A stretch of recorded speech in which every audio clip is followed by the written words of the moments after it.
Hello students, video शुरू करने से पहले प्लीज चैनल को लाइक, शेयर और सब्सक्राइब जरूर करें।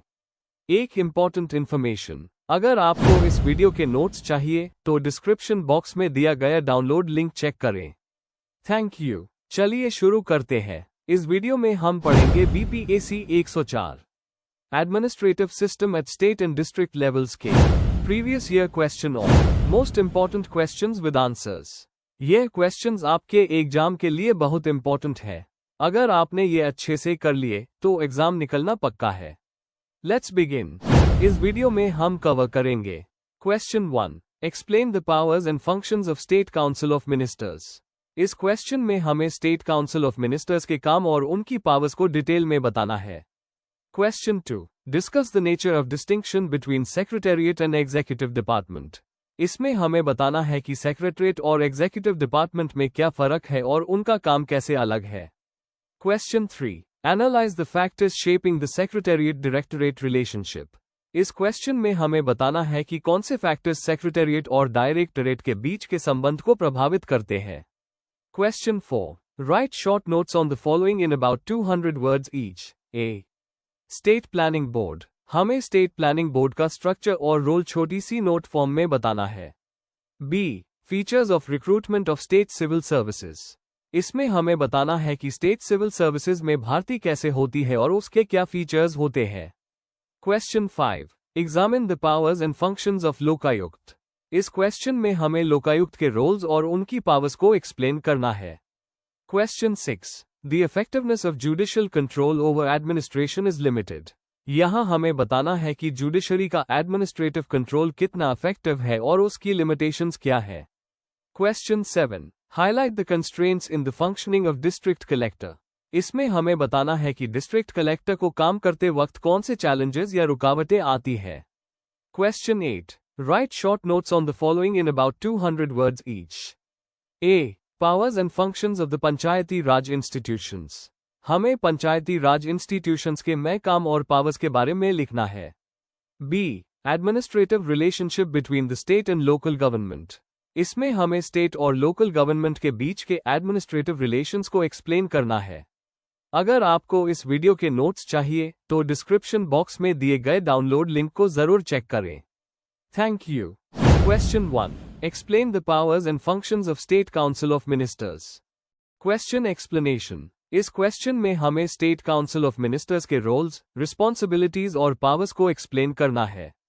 हमें ये बताना है कि ये काउंसिल स्टेट लेवल पर गवर्नेंस में कैसे हेल्प करती है, गवर्नर और चीफ मिनिस्टर के साथ इसका रिलेशन क्या होता है और ये पॉलिसी मेकिंग और एग्जीक्यूशन में क्या रोल प्ले करती है। Answer. Introduction. State council of ministers एक कॉन्स्टिट्यूशनल बॉडी है जो आर्टिकल 163 के तहत बनी है। इसमें चीफ मिनिस्टर और बाकी मिनिस्टर्स होते हैं जो गवर्नर को उसके फंक्शंस परफॉर्म करने में हेल्प करते हैं। काउंसिल का में काम स्टेट की पॉलिसीज बनाना और उनका इम्प्लीमेंटेशन करना होता है। यह रियल एग्जीक्यूटिव होती है स्टेट लेवल पर जो चीफ मिनिस्टर के लीडरशिप में काम करती है। Main body. 1, कॉम्पोजिशन और कॉन्स्टिट्यूशनल बेसिस। काउंसिल का हेड चीफ मिनिस्टर होता है और इसमें cabinet ministers, ministers of state और डेप्यूटी मिनिस्टर्स शामिल होते हैं। आर्टिकल 163(1) कहता है कि एक काउंसिल ऑफ मिनिस्टर्स होगी जो गवर्नर को एडवाइज करेगी। आर्टिकल 164 के हिसाब से मिनिस्टर्स गवर्नर की प्लेजर तक ऑफिस में रहते हैं, लेकिन असली अकाउंटेबिलिटी लेजिस्लेटिव असेंबली के सामने होती है। 2, पावर्स और फंक्शंस। ए, पॉलिसी बनाना और डिसीजन लेना।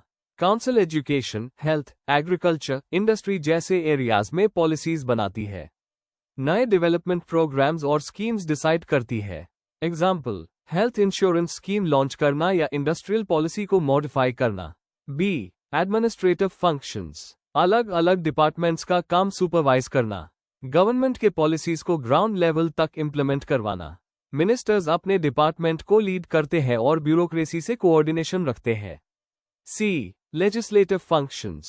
काउंसिल असेंबली के लिए कलेक्टिवली रिस्पॉन्सिबल होती है, बिल्स प्रपोज करती है, डिबेट्स में पार्ट लेती है और बजट पास करवाती है।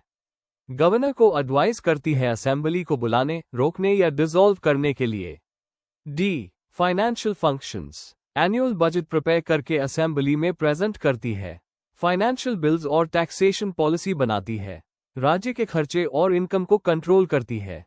ए, गवर्नर को एडवाइस देना। गवर्नर को काउंसिल की एडवाइस फॉलो करनी होती है, कुछ एक्सेप्शनल केसेस को छोड़कर। इस वजह से council indirectly executive power use करती है गवर्नर के नाम पर। 3. क्राइसिस और welfare role. Natural disaster, law and order crisis या इमरजेंसी के टाइम काउंसिल तुरंत डिसीजंस लेती है। सब्सिडी, स्कॉलरशिप, रिलीफ पैकेज जैसे वेलफेयर स्टेप्स लेती है। सेंट्रल गवर्नमेंट और लोकल बॉडीज के साथ कोऑर्डिनेशन करके गवर्नेंस को स्मूथ बनाती है। 4. कलेक्टिव और इंडिविजुअल रिस्पॉन्सिबिलिटी। सारे मिनिस्टर्स असेंबली के लिए मिलकर रिस्पॉन्सिबल होते हैं। अगर एक मिनिस्टर के खिलाफ नो कॉन्फिडेंस मोशन पास हो जाता है तो पूरी काउंसिल गिर सकती है। हर मिनिस्टर अपने डिपार्टमेंट के काम के लिए इंडिविजुअली रिस्पॉन्सिबल होता है। कंक्लूजन। अंत में state council of ministers state की गवर्नेंस का बैकबोन होती है। यह पॉलिसी मेकिंग, लेजिस्लेशन, एडमिनिस्ट्रेशन और फाइनेंस कंट्रोल जैसे की रोल्स प्ले करती है। डेमोक्रेटिक सिस्टम के अंदर स्मूथ फंक्शनिंग के लिए ये काउंसिल बहुत इंपॉर्टेंट है। चीफ मिनिस्टर की लीडरशिप और पब्लिक के प्रति सेंसिटिविटी इसकी सक्सेस डिसाइड करती है। अगर आपको इस वीडियो के नोट्स चाहिए तो डिस्क्रिप्शन बॉक्स में दिए गए डाउनलोड लिंक को जरूर चेक करें। Thank you. Let's see the next question. Question 2.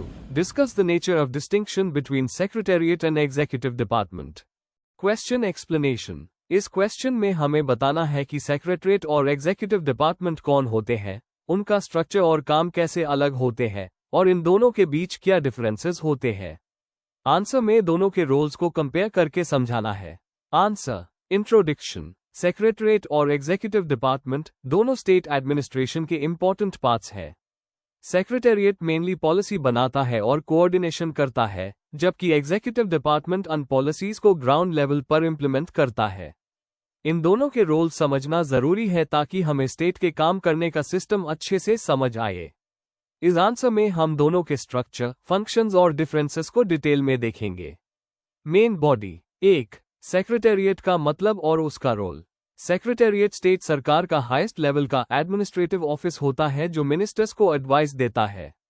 यहाँ अलग अलग डिपार्टमेंट्स होते हैं जैसे होम, फाइनेंस, एजुकेशन, जिसे सेक्रेटरीज, आईएएस ऑफिसर्स लीड करते हैं। इनका मैं काम होता है पॉलिसी बनाना, बजट प्रिपेयर करना, डिपार्टमेंट्स के बीच कोऑर्डिनेशन करना और पॉलिटिकल एग्जीक्यूटिव को सपोर्ट देना। यह मिनिस्टर्स के साथ मिलकर काम करते हैं और उनके डिसीजंस को इम्प्लीमेंट करवाने में मदद करते हैं। 2. एग्जीक्यूटिव डिपार्टमेंट का मतलब और उसका role. Executive department ground level पर सेक्रेटरीट द्वारा बनाई पॉलिसीज को इम्प्लीमेंट करता है। इन डिपार्टमेंट्स को डायरेक्टर्स, कमिश्नर्स जैसे हेड्स लीड करते हैं। इनका काम फील्ड स्टाफ का मैनेजमेंट, इम्प्लीमेंटेशन और प्रोग्रेस रिपोर्ट देना होता है। जैसे अगर हेल्थ सेक्रेटेरिएट ने कोई हेल्थ पॉलिसी बनाई तो उसे इम्प्लीमेंट करने का काम डायरेक्टर ऑफ हेल्थ सर्विसेज करता है हॉस्पिटल्स के थ्रू। 3. इंटरडिपेंडेंस और कोऑर्डिनेशन। इन दोनों के बीच डिफरेंस होने के बावजूद इनका कोऑर्डिनेशन बहुत जरूरी है। सेक्रेटेरिएट को एग्जीक्यूटिव डिपार्टमेंट से फील्ड की फीडबैक मिलती है जिससे पॉलिसीज इंप्रूव होती है। एग्जीक्यूटिव डिपार्टमेंट को सेक्रेटरीट से अप्रूवल और सपोर्ट चाहिए होता है। दोनों के बीच क्लियर कम्युनिकेशन से गवर्नेंस एफिशिएंट बनता है। कंक्लूजन। सेक्रेटरीट और एग्जीक्यूटिव डिपार्टमेंट अलग रोल्स प्ले करते हैं पर दोनों एक दूसरे के लिए इक्वली इंपॉर्टेंट है। सेक्रेटेरिएट सोचता है और प्लान बनाता है, जबकि एग्जीक्यूटिव डिपार्टमेंट अस प्लानिंग को एक्शन में बदलता है। दोनों का प्रॉपर कोऑर्डिनेशन होना हाई एफिशिएंट एडमिनिस्ट्रेशन की गारंटी देता है। अगर आपको इस वीडियो के नोट्स चाहिए तो डिस्क्रिप्शन बॉक्स में दिए गए डाउनलोड लिंक को जरूर चेक करें। Thank you. Let's see the next question. Question 3. Analyze the factors shaping the Secretariat-Directorate relationship. Question explanation. इस क्वेश्चन में हमें बताना है कि सेक्रेटरीट और डायरेक्टरेट के बीच का संबंध कैसे बनता है और कौन से फैक्टर्स इस रिलेशनशिप को प्रभावित करते हैं। आपको एडमिनिस्ट्रेटिव स्ट्रक्चर, रोल्स, कम्युनिकेशन और पॉलिटिकल इफेक्ट जैसे पॉइंट्स एक्सप्लेन करने हैं। आंसर। इंट्रोडक्शन। सेक्रेटेरिएट एक पॉलिसी मेकिंग बॉडी होती है जो स्टेट लेवल पर पॉलिसीज बनाती है, जबकि डायरेक्टरेट उन पॉलिसीज को ग्राउंड लेवल पर इंप्लीमेंट करता है। इन दोनों के बीच का कोऑर्डिनेशन और रिलेशनशिप एडमिनिस्ट्रेटिव एफिशिएंसी के लिए बहुत इंपॉर्टेंट होता है। ये रिलेशनशिप कई फैक्टर्स से शेप होता है जैसे कि स्ट्रक्चर, अथॉरिटी, कम्युनिकेशन और लीडरशिप स्टाइल। इसको समझना गवर्नेंस को इम्प्रूव करने के लिए जरूरी है। Main body. 1. स्ट्रक्चरल और फंक्शनल डिस्टिंक्शन। सेक्रेटेरिएट पॉलिसीज बनाता है, लेजिस्लेशन ड्राफ्ट करता है और डिपार्टमेंट्स की सुपरविजन करता है। इसमें सीनियर आईएएस ऑफिसर्स और मिनिस्टर्स होते हैं। डायरेक्टरेट अन पॉलिसीज को फील्ड लेवल पर इम्प्लीमेंट करता है और हॉस्पिटल्स, स्कूल्स, स्कीम्स का एक्चुअल काम देखता है। एग्जाम्पल, हेल्थ डिपार्टमेंट में सेक्रेटेरिएट वैक्सीनेशन पॉलिसी बनाएगा और डायरेक्टरेट हॉस्पिटल्स के थ्रू उसको इम्प्लीमेंट करेगा। अगर रूल्स क्लियर है तो कोऑर्डिनेशन अच्छा होता है, लेकिन ओवरलैप होने पर डिलेज और कंफ्यूजन हो सकता है। 2. एडमिनिस्ट्रेटिव हायरार्की और authority. Secretariat decision making power रखता है और डायरेक्टरेट ज्यादातर इंस्ट्रक्शंस फॉलो करता है। लेकिन अगर डायरेक्टरेट में एक्सपीरियंस्ड और टेक्निकल एक्सपर्ट्स हैं, तो वो पॉलिसी मेकिंग को भी इन्फ्लुएंस कर सकते हैं। एग्जाम्पल, पब्लिक वर्क्स डिपार्टमेंट जहां इंजीनियर स्ट्रॉन्ग पोजीशन में होते हैं, वहां डायरेक्टरेट का इनपुट भी पॉलिसी मेकिंग में होता है। अथॉरिटी और एक्सपर्टीज का बैलेंस हाई रिलेशनशिप की क्वालिटी तय करता है। 3. कम्युनिकेशन और coordination mechanisms. Regular meetings, clear file movement और प्रॉपर रिपोर्टिंग चैनल से कोऑर्डिनेशन इंप्रूव होता है। लेकिन अगर कम्युनिकेशन वीक हो या ट्रस्ट ना हो, तो कंफ्यूजन और डिले बढ़ जाता है। Case study. केरला में ए गवर्नेंस सिस्टम ने सेक्रेटरेट और डायरेक्टरेट के बीच कोऑर्डिनेशन को इंप्रूव किया है। जॉइंट कमिटीज और फीडबैक सिस्टम रिलेशनशिप को मजबूत बनाते हैं। 4. पॉलिटिकल इन्फ्लुएंस और एडमिनिस्ट्रेटिव कल्चर। मिनिस्टर्स सेक्रेटेरिएट के ज्यादा क्लोज होते हैं, इसलिए उनका इन्फ्लुएंस ZYA सेक्रेटरेट तक सीमित रहता है। अगर डायरेक्टरेट को बाईपास किया जाए तो सिस्टम वीक हो जाता है। प्रोफेशनलिज्म और टीमवर्क वाली कल्चर हो तो बेटर कोऑर्डिनेशन होता है। Theory and site. Max weber के ब्यूरोक्रेसी थियरी के मुताबिक क्लियर हायरार्की और रोल क्लैरिटी से सिस्टम इफेक्टिव बनता है। जब ये नहीं होता तो टेंशन बढ़ती है। रीजनल पॉलिटिक्स और फ्रीक्वेंट ट्रांसफर्स भी सेक्रेटरेट डायरेक्टरेट के संबंध को अफेक्ट करते हैं।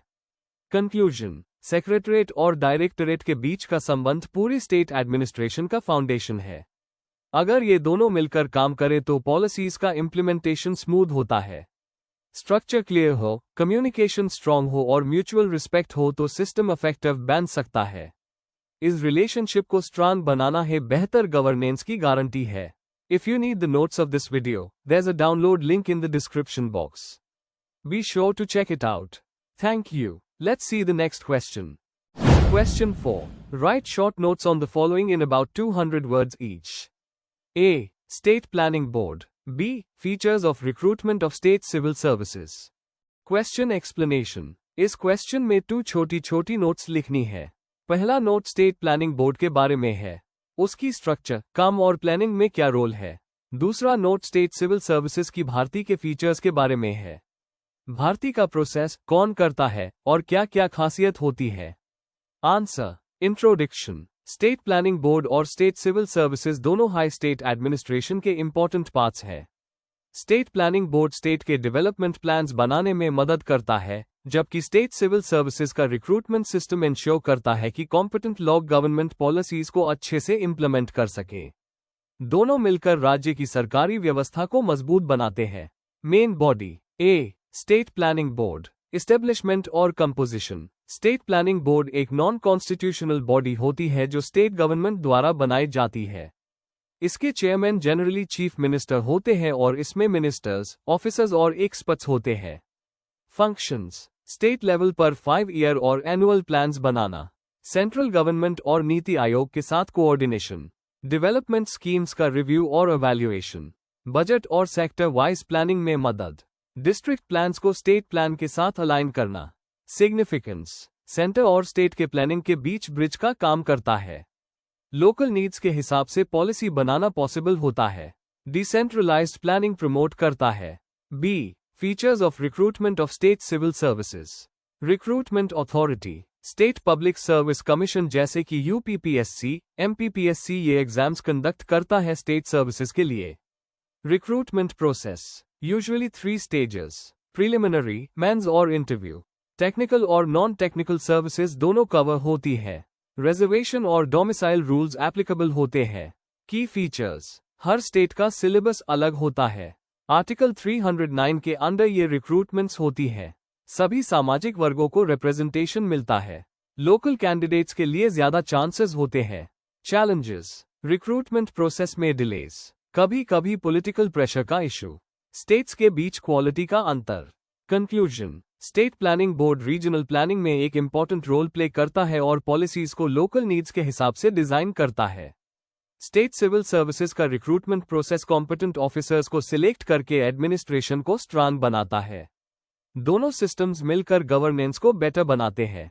Before we end, please like, share and subscribe the channel for more such study materials and one important information अगर आपको नोट्स चाहिए तो डिस्क्रिप्शन बॉक्स में डाउनलोड लिंक दिया हुआ है, जरूर चेक करें। Thank you.